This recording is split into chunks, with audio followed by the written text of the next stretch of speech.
इस देश में महिलाओं की इज्जत कोई नहीं करता।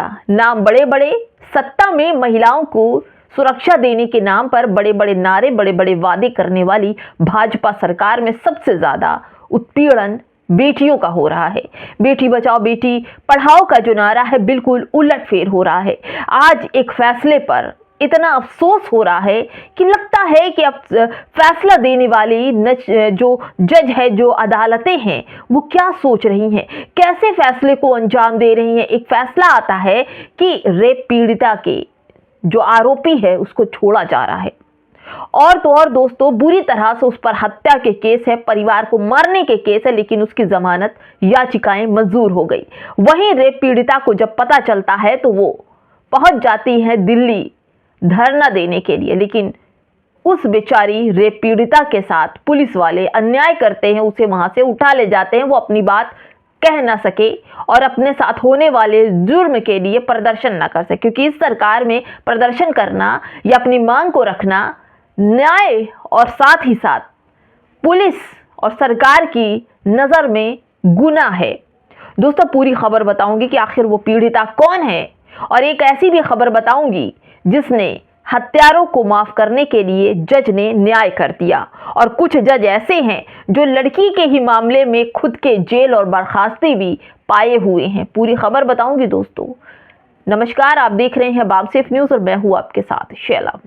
योगी आदित्यनाथ की दंगाइयों, हत्यारों और लिंचिंग कर बेगुनाहों की जान लेने वालों के प्रति हमदर्दी आपने देखी होगी। बहुत हमदर्दी वो करते हैं और फिर उसके विरुद्ध जो दर्ज मुकदमे वापस लेने की पुरजोर कोशिश करना बिल्कुल भी संकोचित नहीं करती। ऐसा होता रहता है कि मरने वाला अगर मुसलमान है और मारने वाला हिंदू तो फूल मालाओं से स्वागत की जाती है। मरने वाला मुसलमान बुजुर्ग अखलाक की शक्ल में था और 14 हत्यारे हिंदू हैं, इसलिए योगी आदित्यनाथ उन्हें नहीं बचाएंगे तो कौन बचाएगा, ये भी सोचने वाली बात है।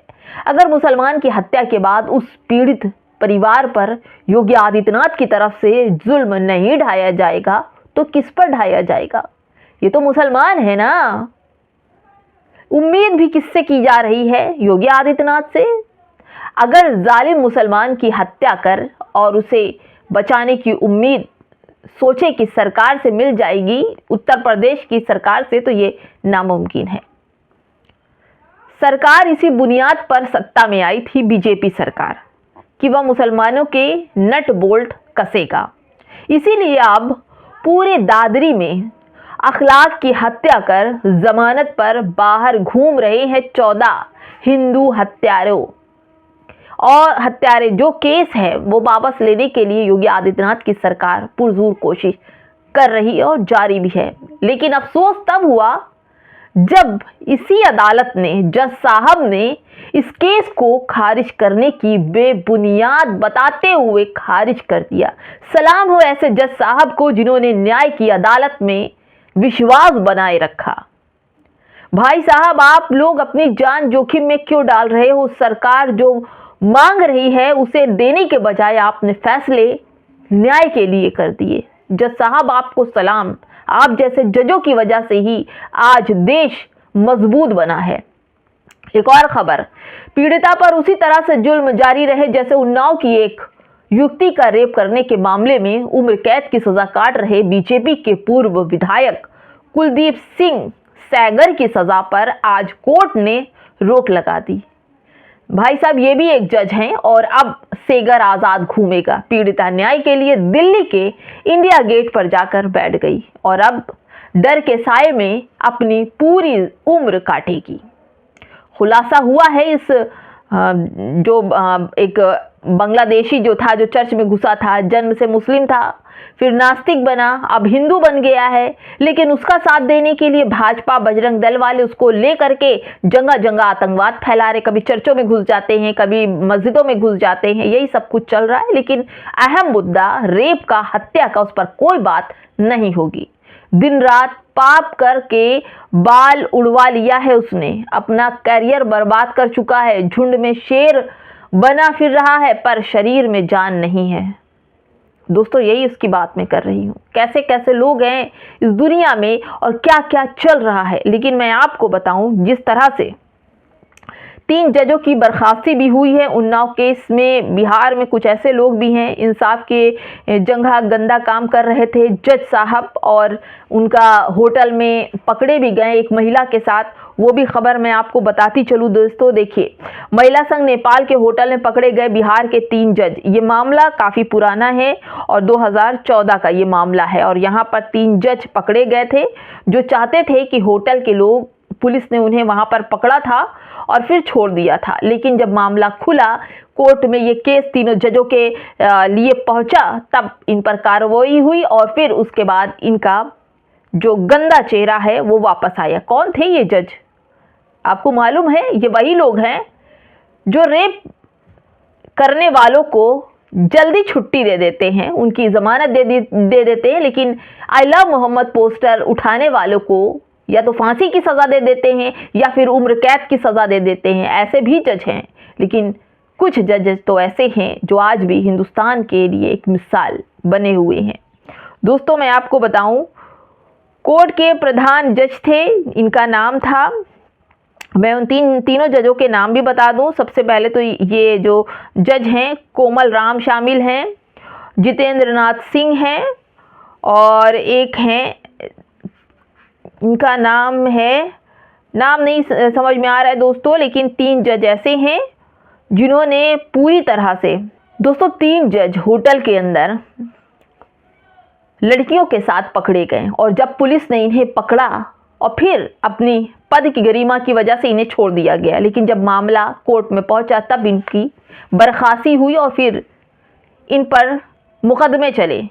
तो दोस्तों ये वही लोग हैं जो लोगों को, बलात्कारियों को, हत्यारों को बीजेपी के दबाव में छोड़ दे रहे हैं और पीड़िता दर बदर भटक रही हैं। दोस्तों देखिए, स्त्री को अधिशक्ति बताने वाले इस ढोंगी देश ने आज इंसाफ की गुहार लगाती पीड़िता को कूड़े की तरह सड़क से उठाकर फेंक दिया। हिंदू राष्ट्र में स्त्री तभी अधिशक्ति है जब वह घर से लेकर बाहर तक हर कदम पर बलात्कार सहती रहे, चुप रहे, विरोध ना करे, लड़े नहीं, सोचे भी नहीं, तभी वह बहू, बेटी, बहन और माँ का दर्जा पाएगी, या फिर खुदकुशी कर ले, समाज उसे बलिदानी का दर्जा देगा। थूकता हूँ ऐसे समाज और न्याय व्यवस्था पर। दोस्तों हर बार यही हो रहा। अंकिता भंडारी को आपने देखा, अंकिता भंडारी के जो हत्यारे थे वो आज भी खुले में टहल रहे हैं, और रेप पीड़िता उन्नाव वाली को इंसाफ नहीं मिला। अब वो राहुल गांधी के पास गई है, रोती बिलखती तड़पती वो लड़की राहुल गांधी से अपने न्याय की गुहार मांगने गई है। याद है आपको ओम वाल्मीकि रायपुर वाला, जिसकी बाबा कहने वालों ने उसकी हत्या कर दी थी, और उसके आखिरी शब्द थे राहुल गांधी। राहुल गांधी कहना था कि उसने, पीछे से आवाज़ आती है कि हम लोग बाबा वाले हैं, राहुल गांधी वाले नहीं, और पीट पीट कर ओम वाल्मीकि की हत्या हो जाती है। दोस्तों अंकिता भंडारी के साथ ग्रुप सेक्स करना चाहते थे वीआईपी लोग, मना करने पर हुई हत्या। उर्मिला सनावर, इन्होंने इस तरह से सोशल मीडिया पर बात की है। दोस्तों क्या बताऊं, महिलाओं का साथ लेने के लिए ही बनाई गई थी भाजपा सरकार और महिलाओं को नारा देकर आई थी, लेकिन आज महिलाओं की दुर्दशा अगर देखें तो कभी महिलाओं के सरेआम सभा के अंदर नकाब खींचे जाते हैं, कभी बच्चियों के साथ ज़बरदस्ती की जाती है, और फिर उसके बाद बलात्कारी आराम से भाजपा की उस मशीन में धुल जाते हैं, पाक साफ सुथरे हो जाते हैं, और फिर आते हैं उनको इस काम के लिए उनके ही अपने बजरंग दल वाले, हिंदू सेना, हृदय सम्राट इनाम देते हैं, माला पहनाते हैं, और इनाम की राशि थोड़े बहुत नहीं लाखों में होती है। दोस्तों कुलदीप सेंगर छूटने वाला है, पीड़िता सर पटके तो कुछ नहीं होता, लेकिन कुलदीप सेंगर आएगा फिर से। जो कुछ उसके माता पिता के साथ हुआ, चाची वकील के साथ हुआ, अब डर है कि रेप पीड़िता के साथ भी कुछ तो होगा, लेकिन इनाम के लिए सभाएं सजाई जा रही होंगी, फूल माला तैयार हो गए होंगे, लड्डू मिठाई का ऑर्डर दे दिया गया होगा, क्योंकि कुलदीप सेंगर आ रहा है और उसके लिए भाजपा के बजरंग दल, हिंदूवादी सेना खूब खुशी मनाने के लिए तैयार हैं। दोस्तों, इनका कोई भरोसा नहीं, मुस्लिम हिंदू हो, लड़की हिंदू हो, मुस्लिम हो, इन्हें कोई मतलब नहीं है। बस इन्हें अपनी राजनीति, अपनी सत्ता से मतलब है। फिलहाल दोस्तों, इस वीडियो में इतना ही। कमेंट बॉक्स में हमें जरूर बताइएगा कि अगर कुलदीप सिंह सेंगर आता है तब क्या होगा, जरूर बताइएगा। नमस्कार।